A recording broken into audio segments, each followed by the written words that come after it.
Jmenuji se Martin Hovorka, jsem ředitelem brněnské zoologické zahrady.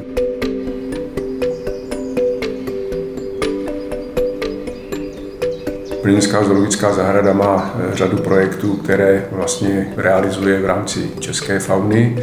To znamená, že ochraňujeme přírodu a druhy u nás v naší přírodě. No a samozřejmě máme zájem o ochranu přírody mimo hranice České republiky.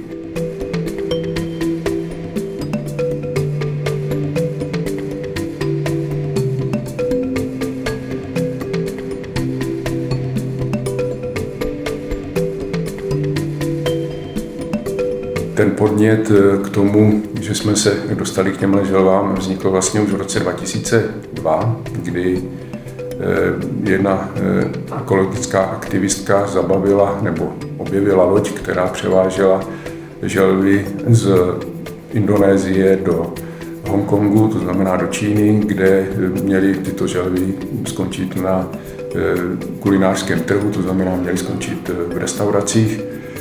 Bylo to 20 000 želv a tato ekoložka se obrátila na celý svět, aby jsme zachránili tyto želvy. Tak jsme se do této akci přihlásili a podařilo se vlastně všechny tyto želvy zachránit.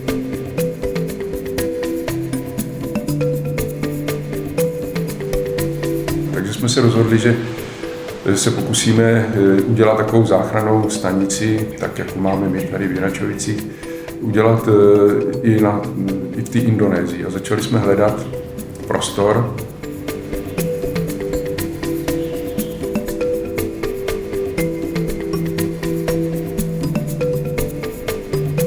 Usídlili jsme se teda u jediné vesnice, která je muslimská, to znamená Toyopake. Ostatní vesnice na tomto ostrově jsou už hinduistické, takže vlastně jsme byli na pokraji těchto dvou kultur. Hinduisté mají želvu jako posvátné zvíře, muslimové teda nemají k želvám tento vztah.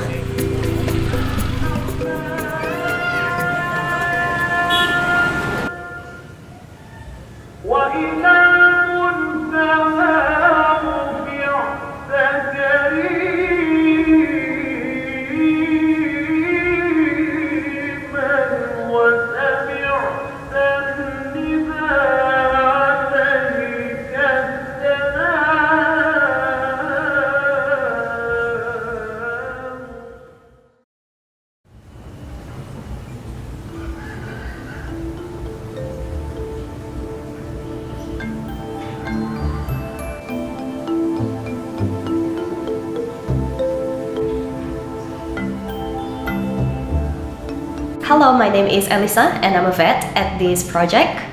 I'm originally from Indonesia but from a different island. So right now I'm in Nusa Penida because I'm working at Yayasan Kura-Kura, or it means the turtle organization or turtle project. So we don't have resident turtles. When there are sick or injured turtles, we will be called and we have to go on site to rescue them. So daily routines, as we work with animals, usually we don't have any routines because everything can be unpredictable.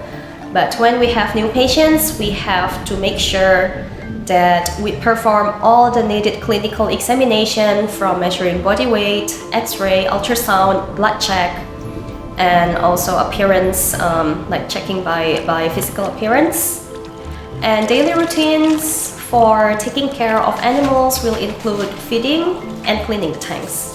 And our activities really depend on the high tide. When the tide is high, we can take the seawater to fill the tanks, and when the tide is low, usually we will collect seaweed if we have green turtles as patients.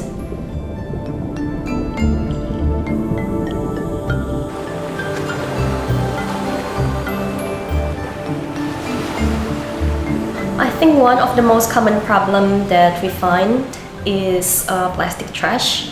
So even when we collect seaweed for the food for the turtles, we often find plastic trash. So it could be plastic packaging from instant food, it could be plastic rope, it could be net, like abandoned net, which we call ghost nets from ghost fishing.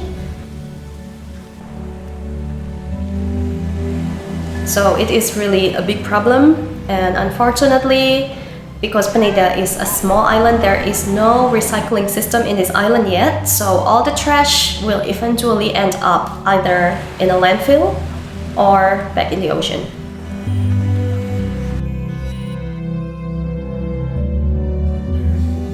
No a pak jsou tam vlastně, to už jsou, dalo by se to připodobnit našim cirkusům, společnosti, které na tom vydělávají, protože po celém světě je známá ochrana přírody, všude se chrání a mořské želvy spadají u těch turistů, kteří jsou při moři, jako do takového zajímavé oblasti, takže většinou tam se ukazují ty želvy, aby je viděli, no a z toho si udělali zase ti, kteří potřebují peníze, tak si z toho udělali biznis a ukazují tam těm lidem ty želvy, ale ukazují to v strašně špatných podmínkách.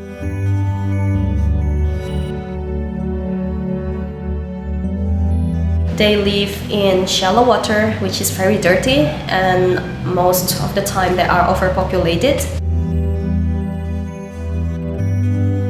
A třeba i když mají vajíčka, tak místo toho, aby nechali přirozeně vylíhnout ty vajíčka a nechali ty želvy cestovat do moře, protože s tím vznikají ty vazby na ty jednotlivé pláže a na tu cirkulaci, vlastně putování těch želv po moři nebo mořem, tak to vlastně narušují, protože si nechávají v těch různých bazénech. No a ta želvička, když vyroste, tak vlastně ztratí tu možnost toho návratu, prostě ztratí tomu se říká dědičně fixované koordinační systémy, který vlastně navodí ten celý cyklus pro život té želvy.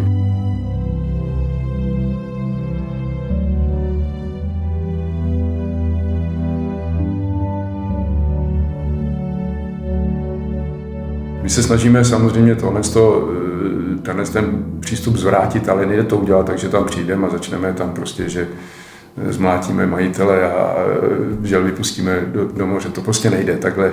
Musí to být osvěta a musí to být postupně a myslím si, že už máme několik úspěchů. Vypustili jsme už desítky želv, což je dobře.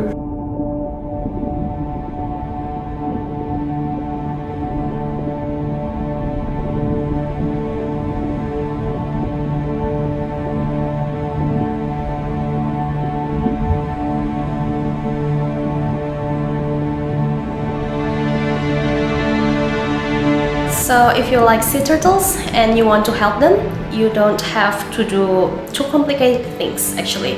You can start by doing simple things like reducing plastic trash. If you travel next time, please bring your own drinking bottle, because here I observed that the most common trash is plastic bottles for mineral water.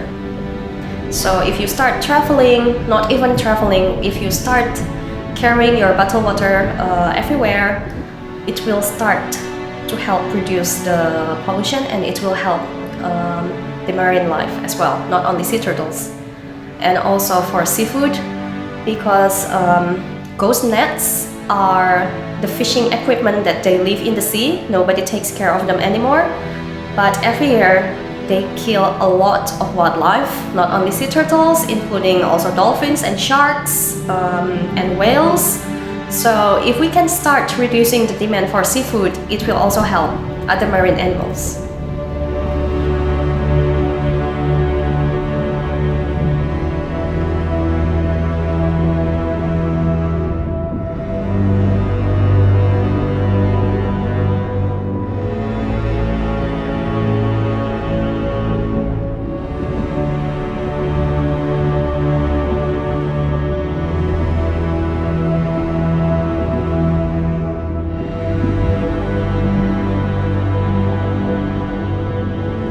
Jestli bych si něco přál, tak bych byl hrozně rád, kdyby lidi měli rádi přírodu a chovali se k ní slušně, a pak nemusíme dělat zákony a všechno.